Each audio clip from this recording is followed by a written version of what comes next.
여러분들 눈칫밥 드셔보셨나요? 눈칫밥? 눈칫밥이 뭔지 아시나요? 사람들 눈치 보느라고 사람들이 주눅이 들어가지고 눈치 보느라고 불편하게 생활하는 거, 내 마음대로 하지 못하고 주눅 들어서 눈치 보면서 살아가는 것을 눈칫밥 먹었다, 불편한 생활을 했다 할 때 눈칫밥 먹었다라고 이야기합니다.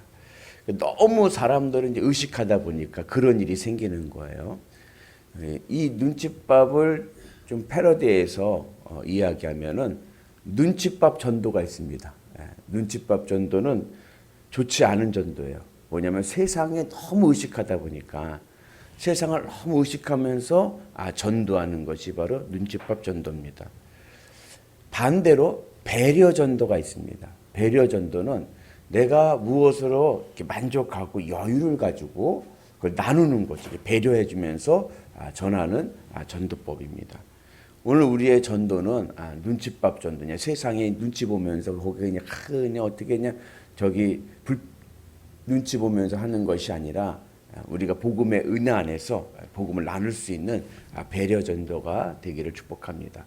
오늘 말씀은 바울이 아덴은 어디냐면 아테네예요. 여러분 아테네 아시죠? 아테네가 어떤 곳입니까? 고대 그리스 철학의 중심지예요.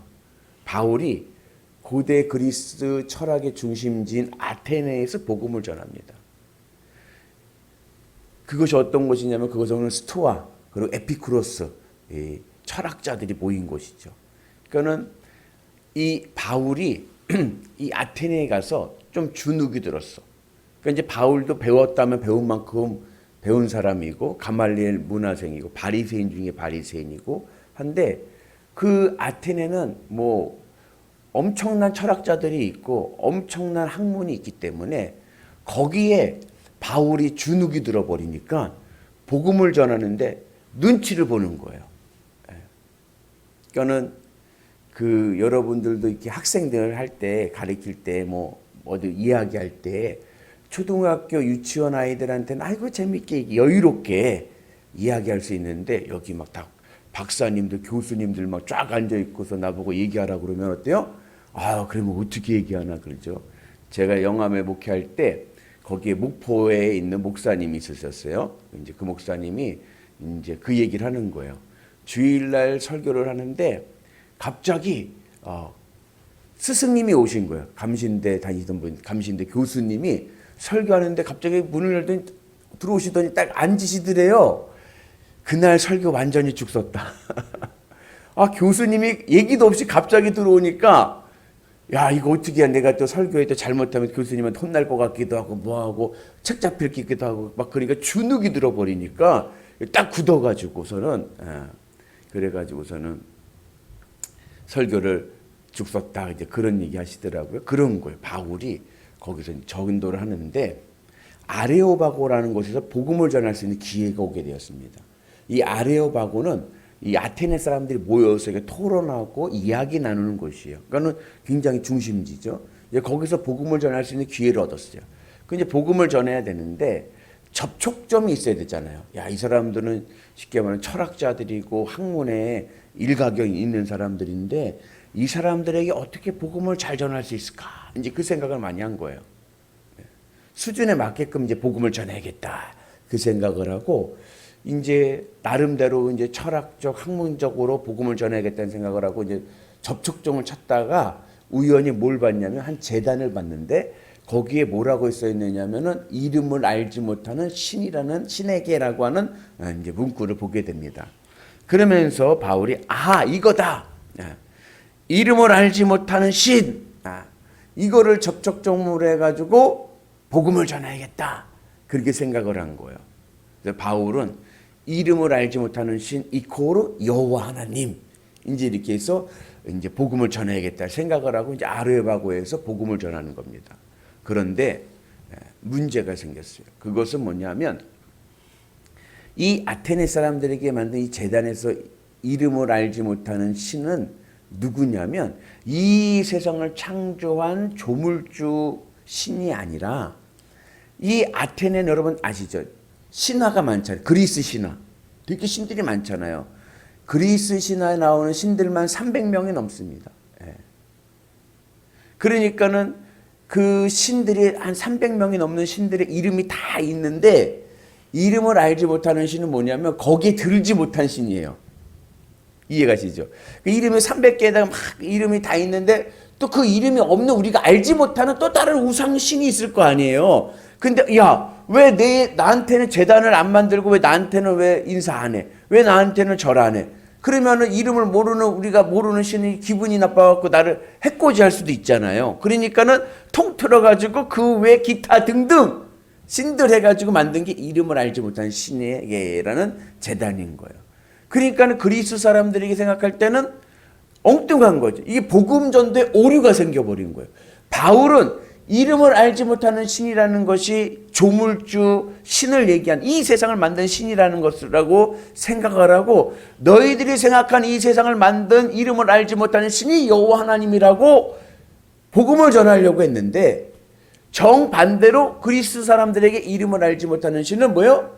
제일 핫발이 신인 거예요. 우상인 거예요. 그러니까 여호와 하나님이 일개 우상으로 전락돼 버리는 그러한 복음 전도에 오류가 생기고 말았습니다. 왜 그러한 오류가 생겼을까? 너무 회중을 의식했기 때문에 그런 거예요. 너무 그 아테네의 문화에 의식을 해가지고 내가 이 사람들한테는 실수하면 안 되지. 저 사람들도 나도 배운 만큼 배웠는데 저 사람들도 나보다 더 많이 배웠는데 내가 저 사람들에게 질소냐 하면서 나름대로 너무 거기 눈치를 보다 보니까 오히려 복음 전도의 오류를 범하는 그런 일을 하게 되고 맙니다. 그래서 사도 바울이 고린도 교회에서 자기가 아테네에서 복음을 전할 때의 형편을 뭐라고 얘기하냐면 약하고 두려워서 힘이 떠났다라고 얘기해요. 여러분, 사도 바울이 어떤 사람입니까? 그동안에는요, 사도 바울이 복음이 어떻게 됐어요? 성령의 능력을 한 거예요. 자기가 가지고 있던 스펙들은 다 배설물로 여기고 오직 주님의 십자가 붙잡고 나가서 복음을 담대히 전했습니다. 얼마나 담대히 전했습니까? 루스드라는 곳에서는 복음을 전하 돌에 맞아가지고 실신을 해버렸어. 사람들이요 바울이 죽었는 줄 알고요 성 밖으로 내던져버렸습니다. 그래서 장례를 치르려고 할 때 사도 바울이 깨어나서 벌쩍 일어나서 어떻게 했어요? 다시 그 성에 들어가서 복음을 전했어요. 그렇게 담대하게 그렇게 복음을 들고 외쳤던 사도 바울이 이 아테네에서 그 환경과 그 사람들을 너무 의식하다 보니까 주눅이 들어버리니까 복음은 성령의 능력인데 성령의 능력으로 전하지 않고 학문과 철학으로 전하려다 보니까 복음 전도에 오류가 생기고 말았습니다. 그래서 우리가 전도하는 거 중요하죠. 그런데 전도를 전할 때 물론 그 사람의 형편도 이해해야 되고 상황을 이해하는 것도 중요합니다. 그러나 그것보다 더 중요한 것은 뭐냐면 복음의 능력을 믿고 담대히 전하는 게 더 중요한 거예요. 아우 저 사람은 나보다 더 많이 배웠는데 저 사람 나보다 돈이 더 많은데 저 사람 나보다 잘났는데 그 생각하고 주눅 들면요 복음의 능력이 나타나질 않는 거예요. 만군의 주 여호와 하나님의 이름으로 나가노라 다윗과 같이 담대히 복음을 전할 수 있는 은혜가 있기를 축복합니다. 특별히 이제 전도에 왜 그러한 눈치를 보면서 전도를 하냐면 숫자의 생각을 하기 때문에 그래요. 숫자. 전도는 결실이 아닙니다. 전도는 뭐예요? 복음을 전하는 거예요. 결실하시는 이는 하나님이십니다. 나는 전하기만 하면 되는 거예요. 근데 이 전도의 수를 생각해갖고 몇 명 할까 몇 명 많이 해야 되는데 많이 해야 된다는 생각을 하다 보니까는 자꾸 어떻게 하냐면 그 사람을 비율을 맞춰주려고 그래. 그죠? 필요를 채워주라. 요즘 전도법이 다 그런 거예요. 필요를 채워주라.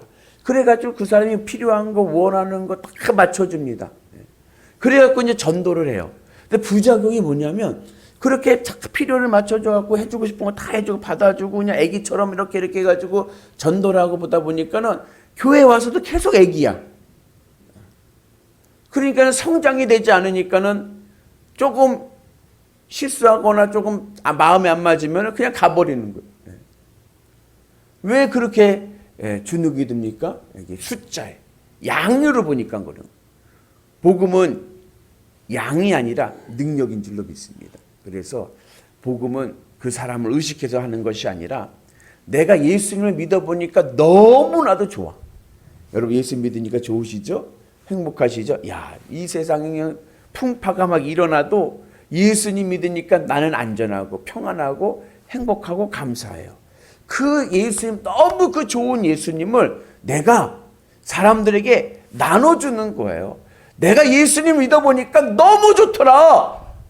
그러면서 내가 내 마음에 배려하는 마음으로 그들에게 내가 가지고 있는 것을 나눠주는 마음으로 복음을 전할 때 우리가 어느 곳에 가든지 복음을 담대히 전할 수 있는 줄로 믿습니다. 그래서 오늘 주님의 은혜 안에서 복음은 능력이다. 여러분 복음은요 단순해요. 예수님의 십자가의 은혜입니다. 그 사도 바울이 고린도 교회에 와서 그 다음에 뭐라 하냐면 내가 이제부터는 지혜의 말을 하지 않겠다고 그래요. 그 지혜의 말을 하지 않겠다는 얘기는 뭐냐면 복음을 학문으로 전하지 않겠다는 거예요. 복음은 지식이 아닙니다. 복음은 능력입니다. 그래서 우리가 주님의 은혜 안에서 내가 만난 예수님, 내가 경험한 복음의 능력을 세상에 나눠주는 배려하는 전도하는 은혜가 있기를 주님의 이름으로 축복합니다. 그래서 우리의 신앙이 사도 바울과 같이 오늘 그냥 주눅 들어서 세상에 그냥 벌벌벌 떨면서 전하는 것이 아니라 담대한 믿음을 가지고 복음의 능력을 전하시는 위대한 성도들 되시기를 주님의 이름으로 축복합니다. 복음은 눈치가 아니라 배려입니다. 할렐루야.